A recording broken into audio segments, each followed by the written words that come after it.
శారా దాసి అయిన హాగరు ఎక్కడి నుండి వచ్చితివి, ఎక్కడికి వెళ్ళుచున్నామని అడిగినందుకు అది ఈ మాట వినాలండి, నా యజమానురాలైన శారాయి యొద్ద నుండి పారిపోవచ్చున్నాను అని దేవునికి స్తోత్రం కలిగిన గాక. హల్లెలూయా. చెప్పండి, హాగరు అనగా, చెప్పండి, హాగరు అనగా శ్రమను తట్టుకోలేక, కండిషన్స్ తట్టుకోలేక, గద్దింపు తట్టుకోలేక, క్రమశిక్షణ తట్టుకోలేక పారిపోతున్న ఆత్మ.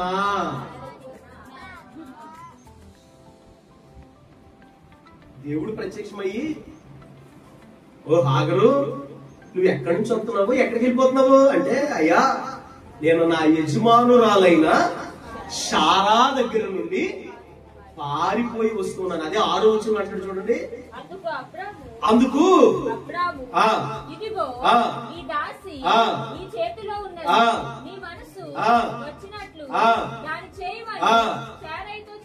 శారైతో చెప్పింది. ఇదిగో అబ్రహాం చెప్తున్నాడు, ఇదిగో శారా దగ్గరికి హాగరుని తీసుకొచ్చాడు, ఇస్మాయిల్ని తీసుకొచ్చాడు. ఇదిగో శారా, చూడు వీళ్ళ నీ దగ్గర ఉన్నారు, నీకు అప్పగిస్తున్నాను, నీ మనస్సుకు నచ్చినట్టు వారిని చెయ్యి అని అబ్రహాము హాగరుని ఇస్మాయిల్ని ఎవరి చేతికి అప్పగించాడు?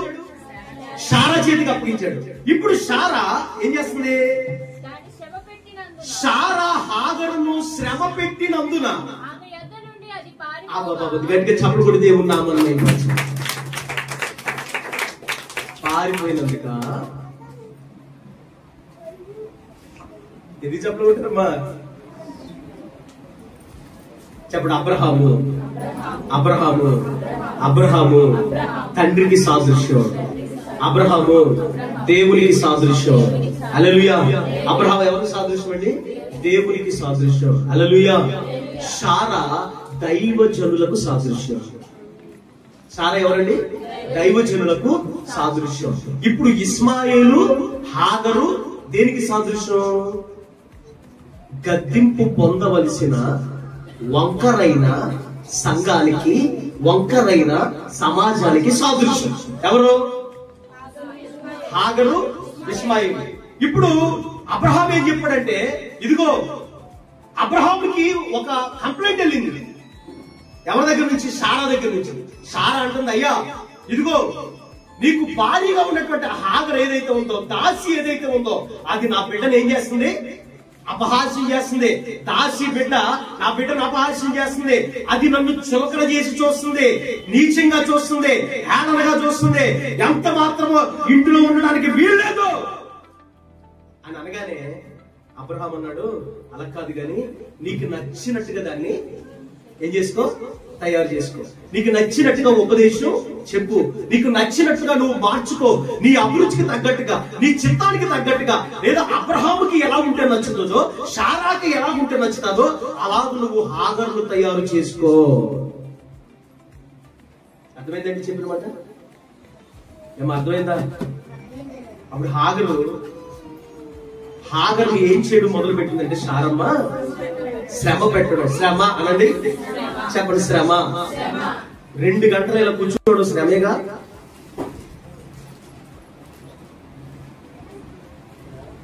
ఏది చేసినా అయ్యగారికి తెలిసిపోతుంది, వెంటనే వాక్యంలో చెప్పేస్తున్నాడు, తిట్టేస్తున్నాడు, గద్దించేస్తున్నాడు. ఇది కొంచెం శ్రమేగా.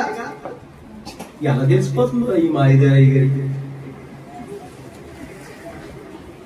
పలానోడే చెప్పేస్తుంటారు, పలానాడే చెప్పేస్తుంటారు, పలానోడే చెప్పేస్తుంటారు. నాకంత కర్మ ఏం పట్టలేదు, నాకంత ఖాళీ ఏం లేదు, మీ సోదంతా ఏంటాకి నాకు తెలుసు. దేవుని స్తోత్రం కదా. హల్లెలూయా, హల్లెలూయా. అవును కదా. ఇప్పుడు ఖండిస్తేనో, గద్దిస్తేనో, క్రమశిక్షణలో పెడితేనో అది ఎలా ఉంటుంది? ఇప్పుడు శ్రమ. పరిశుద్ధులు నన్ను పంపుట తైలాభిషేకం అన్న దావీదు ఎక్కడ? పాస్టర్ గారు చాలా కఠినంగా ఖండించేస్తున్నాడు, కఠినంగా గద్దించేస్తున్నాడు. ఎలాగైతే ఎలాగా అని నువ్వు నేను ఎక్కడ? అదవుతుందండి.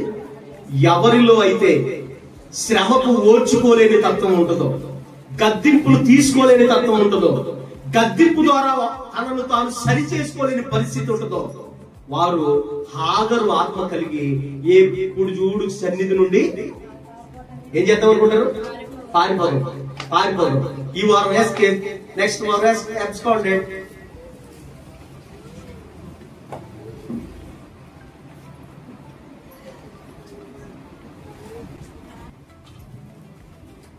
మరి ఇలా చెప్పేది ఎలాగా అని ఏమైపోయే మనసు అది. ఇక్కడ ఎంతమందికి ఉందా మనసు? చెయ్యి ఎత్తపోయారా? ఇప్పుడు దాకా ఎవరు పారిపోయారు వాళ్ళందరి పేర్లు చెప్తాను. చెయ్యత్తండి, ఎంతమందికి ఉంది మనసు? చెప్పకపోతే వరసంటే డోర్లు వేసాడు. ఎంతమందికి పారిపోయే మనసు ఉంది? అమ్మో, అయ్యగారు తిట్టేస్తారు, అయ్యగారు ఖండించేస్తారు, అయ్యగారు గద్దించేస్తారు. మీరెవరు పారిపోయే మనసు లేదా? నిజంగా దేవుడు మిమ్మల్ని దీవించిన దాకా నిజంగా కట్టుబడతారు మీరంతే. ఉపదేశంలో నిలుస్తారంతే, సత్తు గల సంఘంలో ఉంటారంతే. పారిపోయే ఆత్మను ఏం చేయాలండి? తీసివేయాలి. కొంచెం కఠినంగానే ఉంటది, అంతే కదా. ఇప్పుడు సారం వచ్చి సారం అంటే ఎవరు? ఏమని చెప్పారు? సారం అంటే దైవజనులకి సాదృశ్యం, సేవకులకి సాదృశ్యం, అవును కదా. ఇప్పుడు తండ్రి అయినటువంటి దేవుడు దైవజనులైనటువంటి సారమ్మకి హాగరు, ఇస్మాయేలు అనేటటువంటి వంకర సంఘాన్ని, వంకర తలాన్ని, మాట వినని తత్వం కలిగిన వారిని అప్పగించి, ఇదిగో నీ ఇష్టం వచ్చినట్టుగా వాళ్ళని ఏదైనా చేయి, కానీ సరి అని చెప్పాడు. అవును కదండి. ఇప్పుడు దేవుడు మాకు ఆ బాధ్యతను అప్పగించినప్పుడు ఇప్పుడు ఏం చేస్తూ ఉంటాం? మేము కొన్ని విరుస్తూ ఉంటాం, కొన్ని ఖండిస్తూ ఉంటాం, గద్దిస్తూ ఉంటాం. నొప్పి కలగదా లేదా? ఏదైనా మనం తప్పు చేసినప్పుడు అయ్యగారు ఏదైనా మొహం మీద మాట్లాడాడు అనుకో, కొంచెం ఏం కలిగిద్ది? నొప్పి కలిగిద్ది. అప్పుడు కానీ ఏం అర్థం చేసుకోవాలా? ఇది నన్ను సరి చేయడానికే. ఇటు వచ్చింది అసలు ఎవరు సరి చేయడానికండి? దీని వలన అయ్యగారికి వచ్చే ప్రయోజనం ఏమి లేదు. అయ్యగారు మంచోడు కాదు అని అనిపించుకోవడమే తప్ప. అంటే శామ్యూల్ అయ్యగారు మంచోడు కాదని అనిపించుకోవడం తప్ప నాకు ఎందుకు వచ్చిన పని? చాలా ముద్దేసుకొస్తున్నాడు ఎవరు? అఖిల్ నిన్న కలిసాడు. నాన్న నువ్వు చర్చికి రావట్లా, నువ్వు చర్చికి రాను, వచ్చేస్తాను అయ్యగారు వచ్చాడు. స్తోత్రం కలిగి హల్లెలూయా. పారిపోకూడదు, సన్నిధిలో నుండి ఏమైపోకూడదండి? పారిపోకూడదు. చెప్పండి. అబ్రహాము గుడారంలో స్ట్రిక్ట్ రూల్స్ ఉన్నాయి. ఏమన్నాయండి? స్ట్రిక్ట్ రూల్స్ ఉన్నాయి. అబ్రహాము గుడారంలో గట్టి పునాది ఉంది. అబ్రహాము గుడారంలో గట్టి ఖండింపు ఉంది. దీని నుంచి పారిపోకూడదు. పారిపోతే ఎలా ఉంటుందో తెలుసా? భూమి దగ్గర నక్క అప్పు తీసుకున్నట్టే ఉంటుంది. తెలుసు కదా నీ కథ. ఎక్కడికి వెళ్ళినా భూమి లేపి, ఏ నక్క నా రూపాయి ఇప్పుడు ఇస్తావు అని అడుగుతుంది. నువ్వు ఎక్కడికి వెళ్ళినా ఇదే పరిస్థితి. ఎందుకంటే మనం మంచి దినాల్లో ఉన్నాం. దైవజనులందరిలో దేవుడు ఈ క్రియ జరిగిస్తా ఉన్నాడు. ఏ క్రియ? ఖండించి, గద్దించి, సరిచేసి నిన్ను రాకడకు సిద్ధపరిచేటటువంటి క్రియ. పారిపోతే నీ కర్మ, ఎవడేం చేసేది లేదు. ఈ హాగరు ఆత్మ దూరమగును గాక. హల్లెలూయా. శ్రమకు నిలవలేనటువంటి స్థితి, శ్రమ దినమున కృంగిపోయేటటువంటి స్థితి, శాతకాని పరిస్థితి మన మధ్యన ఉండకూడదు. ఈ స్థితిని కలుగు చేసేది హాగరు ఆత్మ. యేసు నామములో అది తరిమి కొట్టబడును గాక.